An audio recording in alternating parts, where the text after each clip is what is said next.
what are the chances that Loki is one of the sovereigns the Sea Kings were prophesizing? So I had the exact same idea at first. The identity of these two sovereigns, it's always been quite vague. All we really know is that one of them is Shirahoshi, and the identity of the second sovereign is often assumed to be Luffy, but it is very much up for grabs. I know that Momonosuke at one point was also heavily theorized to be the second sovereign, because he is said to be the big little man who will be integral in initiating the dawn of the world, and Loki would also be a very exciting choice, and it would also make a lot of sense to the idea of these two historical sovereigns never having met, or at least never having met from Void Century onwards, because Elbaf and Fishman Island, they're about as far away from one another as you can be, and it was the adventures and diplomacy of King Harold that led to modern giants discovering that fishmen even existed at all, which was about 70 years ago, and since then Harold became friends with Neptune, and it does appear that Loki has been in a long-distance betrothal to Shirahoshi. The problem that I run into here is the wording of the Sea King's prophecy, and this issue, it actually happened with Momonosuke as well. The Sea Kings say, "The birthing is at hand. Our sovereign will soon be born, and another in a distant sea. The whales are delighted in anticipation of the day the two sovereigns shall meet again. We have been waiting for so long, it's almost here, and surely all will go well this time. Just 10 until the birth, another 15 to grow." So the exact line that causes issues is the one that says, "Our sovereign will soon be born," our sovereign I guess being Shirahoshi, "and another in a distant sea," which to me implies that both sovereigns have yet to be born at this time. Soon our sovereign will be born and another in a distant sea. And that's definitely the way that Roger interpreted these words as well, because he then went and had Ace based on this prophecy, assuming that he was going to inherit his will and become the second sovereign. And this prophecy, which was more casual chat between the Sea Kings, was made 26 years ago, meaning that Loki was already 37 years old at the time. And Momonosuke, surprisingly, was already 2 years old, remembering that he's 8 in the modern timeline, but he's only that after all the time traveling. So as much as I do like the idea of Loki and Shirahoshi being our two sovereigns, I think the most reasonable answer at this stage is still Luffy, as he was born afterwards in a distant sea, and he does have the will of Joy Boy, who had a connection to the ancient mermaid princess, and really the only other sovereign option that I could think of would be Vivi. But at the moment it's very difficult to try and cram Vivi into this, plus Luffy is the one who made a promise with Shirahoshi, like how Joy Boy made a promise to the ancient mermaid princess, and Joy Boy, he couldn't keep his, but Luffy, he will. But then again, it also depends on how you interpret the line, the whole "and another in a distant sea." Maybe it could just be referencing someone who already exists elsewhere. The Sea King stating that their sovereign was about to be born, and Roger interpreting it the way I do and having Ace could be a deliberate misdirect from Oda. But whether he's the sovereign or not though, Loki, he is going to be playing an important role in Shirahoshi's story going forward, as in chapter 1151, Loki received a call from Masa, who we now believe is Shirahoshi, and she said that she will not be able to talk with Loki for a while. And Loki then jumps to the conclusion that Masa is in danger. And after all of the businesses are settled on Elbaf, surely that would be Loki's next primary concern. And rather conveniently, despite a whole gaggle of Straw Hats being in the general area of this phone call at the time, the only other characters paying attention were Gerd and Goldberg, who do not know Shirahoshi, and so they would not have recognized her voice. And everyone who would have is conveniently out of earshot. Internet singular portion expert: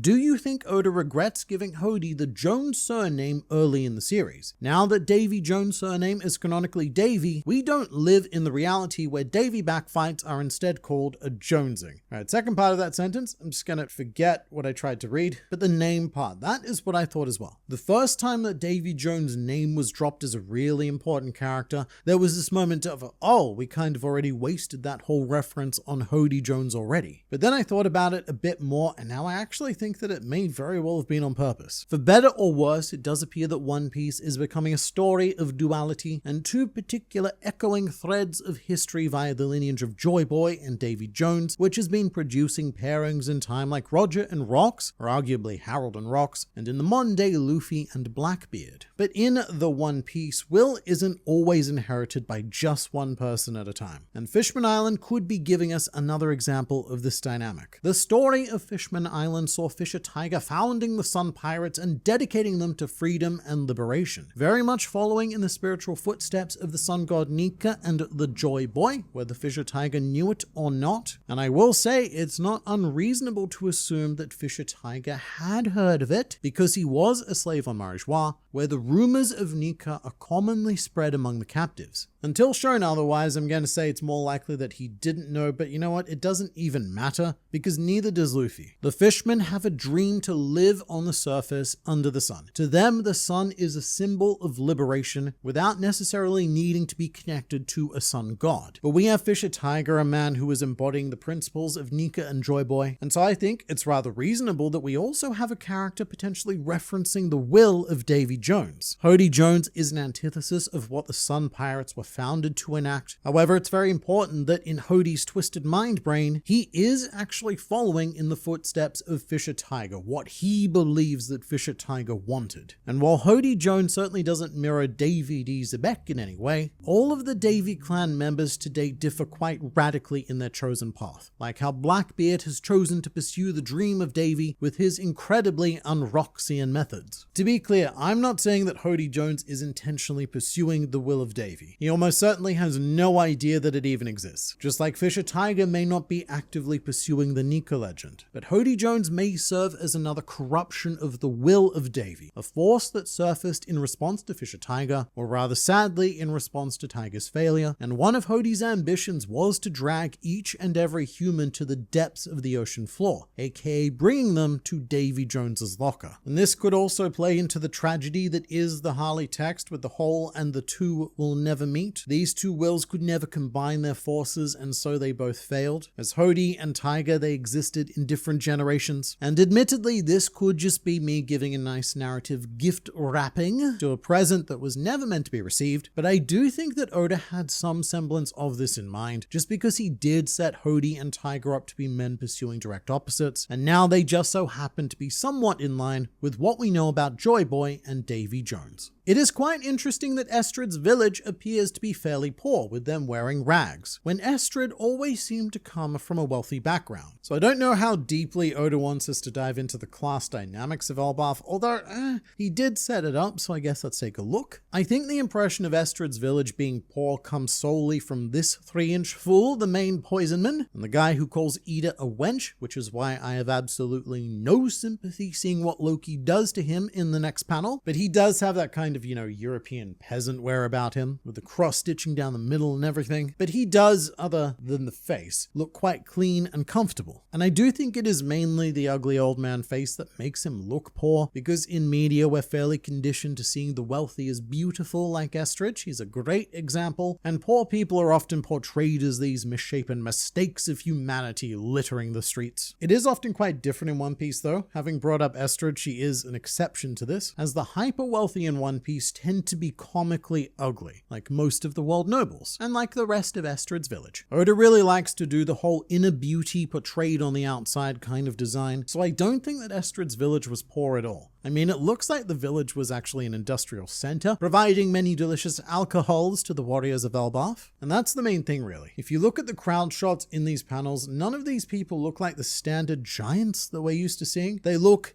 extraordinarily mundane and regular. So these are not the people who are embodying the warrior spirit of Elbaf. These aren't people who are gonna fight and get their hands dirty. They think they're naturally all above that, and that they were born into positions more favored by the gods, again, just like the world nobles thing. And what I do wonder is where all of these people are in the modern day, because I doubt that Loki killed all of them. Because Oda wants to make Loki a good guy, I just don't think that he's gonna have him mass murder people, no matter how much they may or may not deserve it. But we have yet to see this side of Elbaf in the modern day. Every giant we've met, aside from Road, do seem to be quite friendly, humble, and accepting. What species is Big Mom? I know there are all different sizes of human, but there has to be more to it, right? Her parents were shown as normal size, but maybe she was adopted. Buccaneer? So I think this is definitely a question worth re-examining. In my opinion, there is just no way that she is human, or at least completely human. We do see both of her human parents briefly at the beginning of Linland's flashback, and they're not hugely detailed figures. In fact, we don't even really get to see the father's face, although the anime does expand on this. most notably making Linlin's mother's face very obviously genetically related, which is something that you can kind of pick up on in the manga as well. Standard disclaimer here though, the anime is never meant to be taken as manga canon, and even in the manga with the official digital coloring choosing the pink hair for Linlin's mother, this character has never officially been colored by Oda. This was a decision made by a random artist employed by Shueisha, and in my opinion, a very reasonable decision. But colors get retconned all the time, and so Linlin being adopted, it may not be out of the question. Perhaps you've got this story of a couple who just desperately want a child, and look, what's that? An abandoned buccaneer baby on the side of the street for whatever reason?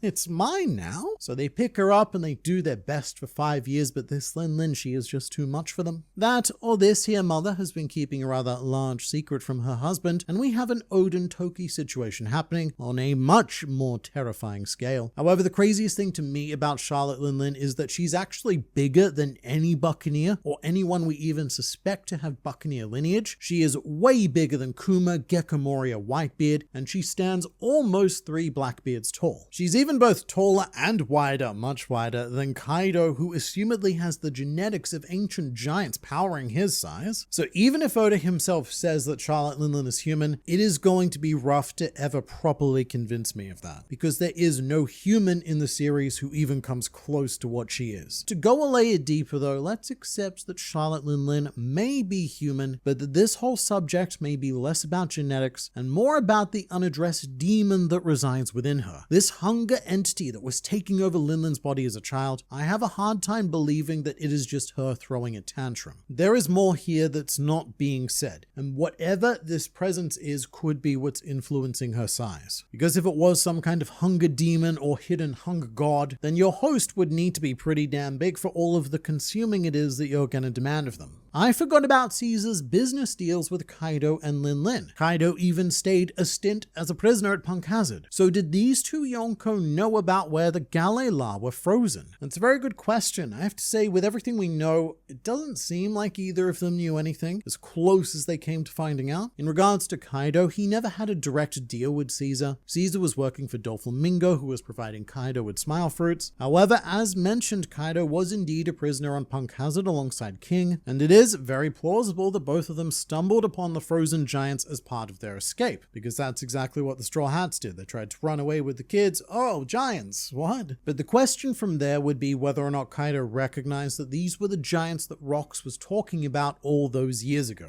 Because in theory, yeah, Kaido, he does have all the pieces to put this together. However, the fact that he's never shown any interest in Elbaf probably tells us that even if Kaido had realized, he had long since abandoned Rox's thought process and was committed to achieving his desire in his own way. Big Mom is a very different story though. After Rox's defeat, she was more invested in Elbaf than ever, and she did have a direct deal with Caesar. But I doubt Linlin knew anything either, mainly because all Caesar did was lie to her and embezzle her research funds to spend time with all of these women who are no doubt attracted to him because of his charming personality and nothing else. Actually, this is an odd bit of lore that I don't think I've ever had a chance to talk about elsewhere. But what Caesar did right is he pissed all of Linlin's money away on girl ships, which are implied to be these floating escort services in the One Piece world that you can call up and summon to whatever island you're on, which I find interesting because it expands on the ironically criminally underexplored underworld of One Piece, and the girl ships almost certainly came under the domain of Stussy, who was known as the Queen of the Pleasure District. But all of the underworld emperors have these fun ties to various parts of the One Piece world that I think Oda deliberately leaves unexplored. So you get these hints of them every now and then, but I suppose if you dive too deeply into them, then it becomes less of an underworld and more of just world. And the guy that's always interested me the most is Gibbison, who is known as the Concealer, and you go to him for all of your illicit storage needs. And to Gibbison's credit, he's done his job very well, because he's one of the only emperors whose operations we have not stumbled upon elsewhere. So again, he's doing very good work concealing whatever it is he's been paid to hide, and who knows, maybe Gibbison is the one in charge of concealing Laugh Tale, which is why no one's found it. So if Ida hadn't changed Harold's behavior, we could have had a timeline where he teams up with Rox and they succeed in taking down Emu. So I don't know about succeed. Succeed, oh, it's such a strong word. But without Ida, we are talking about a wildly different scenario, and not necessarily one for the better. When Little Loki asked Rox why Harold didn't team up with him, Rox simply replied, "Because of love. And throughout the flashback, we are shown that Ida was a main steering force of Harold as well as of Loki. Like in chapter 1157, where Ida knew that Loki was listening to the conversation between Harold and Rox, and so she said, "If Harold were my son, I think I'd say choose better friends." Very much trying to keep Loki away from going down the thought process of Rox. And understandably so, because Ida herself saw such huge success with establishing friendly relations with humans. She definitely did not approve of the Rox strategy of openly rebel against the world government and hit as hard as you can with overwhelming power. And in the long run, I believe that Ida will undoubtedly be the correct voice, especially since her legacy of peace still endures to this very day on Elbaf. However, I think it is hard to look at what's happening right now and to think that there was a scenario where Rox and Harold could have joined forces. Even if they did though, it is no guarantee that they could have beaten Emu, because even with Harold and Elbaf's legendary Devil Fruit, Rox still needed the component of the missing GLR giants, as well as one major piece, which is the other Devil Fruit that Rox needed, which is currently suspected to be the Yami Yami no Mi. I still believe that God Valley would have happened before they managed to get everything together, and should Harold and Rox have stood against Emu, what's gonna happen here? Rox is just gonna get Dommy reversied again, perhaps Harold as well, and in the worst case scenario, Harold is the one forced to put down his best friend instead of Roger and Garp, or perhaps even alongside Roger and Garp. And it's probably a much worse outcome as well, because this would be seen as Elbaf actively rebelling against the world government, and thus dooming everything that Harold was trying to protect by aligning with Rox. It is tragic, but the time period, it just didn't line up with all of these pieces falling into place. And in fact, everything that happened with Harold and Rox will almost certainly turn out to be necessary for those pieces to line up in the modern day. Take the theory that the legendary Devil Fruit of Elbaf is Luffy's fruit, for example. If Harold had joined forces with Rox, then Rox would have said, "Harold, mate, partake in the forbidden fruit." So he might have eaten it, and the Devil Fruit may never have made its way to Luffy. Or if it's a different fruit, then it may never have made its way to Loki, so that he and Luffy could team up at just the right time and place. Because in the end, I've said this before, but Rox, Harold, and Roger, they all suffer from the same issue, which is that they were born too early to see the change they desired. However, they were born at just the right time to directly set change up for the future. And in retrospect, knowing all of this, we have even more to thank Ida for than we thought.